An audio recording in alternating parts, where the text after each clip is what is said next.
Bwana Yesu asifiwe. Bwana na binti za Mungu, kwanza niwasalimie katika jina la Yesu Kristo wa Nazareti aliye hai.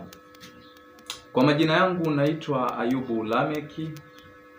Nipo katika nchi ya Tanzania. Kwa hapa niko mkoa wa Dodoma, wilaya ya Bahi. Napenda kukupa taarifa hii ndugu, uisikie na kuishika na uitumie. Unajua nini ndugu yangu?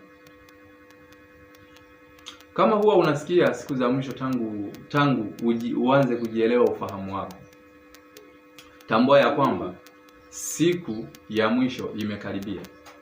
Siku ya mwisho imekaribia.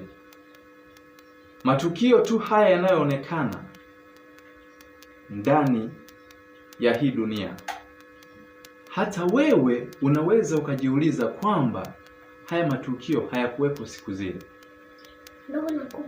Maana Bwana Yesu mwenyewe alitamka matukio yatakuja yaonekane siku za mwisho.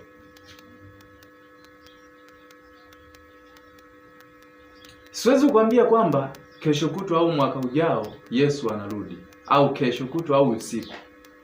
Maana yeye mwenyewe katika kitabu cha Mathayo amesema hakuna aijuaye siku wala saa. Ngoja kwanza nijikumbushe hapo. Nikusomee hapa kitabu. Nikusomee kitabu.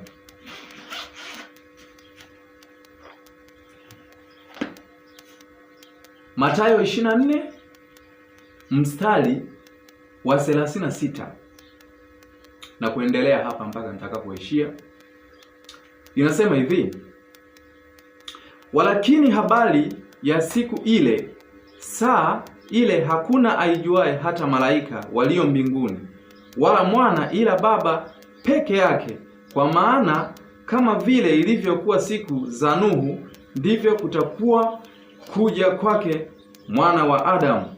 Kwa kuwa kama vile siku zile zilizokuwa kabla ya gharika, watu walivyokuwa wakila na kunywa, wakioa na kuolewa, hata siku ile aliyoipangia Nuhu katika safina, wastambue hata gharika ikaja ikawachukua wote, ndivyo kutakavyokuwa kuja kwake Mwana wa Adamu. Wakati ule watu wawili watakuwako kondeni, mmoja atwaliwa, mmoja aachwa.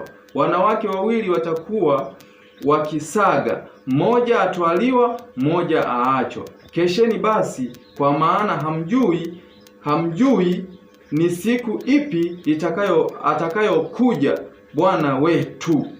Sawa? Sasa usije ukaachwa wewe. Ndugu yangu, napenda kukusihi na kukuambia, achana na hizo tabia unazoenenda nazo. Badilika. Dunia iko mwishoni. Badilika. Sheria zilizomo humu ukizitekeleza zote, hakika Mwana wa Adamu atakaposhuka utakwenda mbinguni. La sivyo, hii ukiiona kwamba haifai,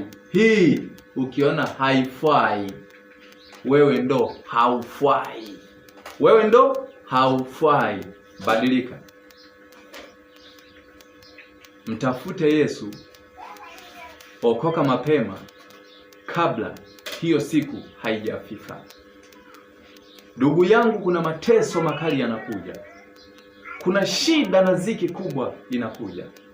Mjue Bwana atakupa nguvu zake na uwezo wake, kisha utafurahi.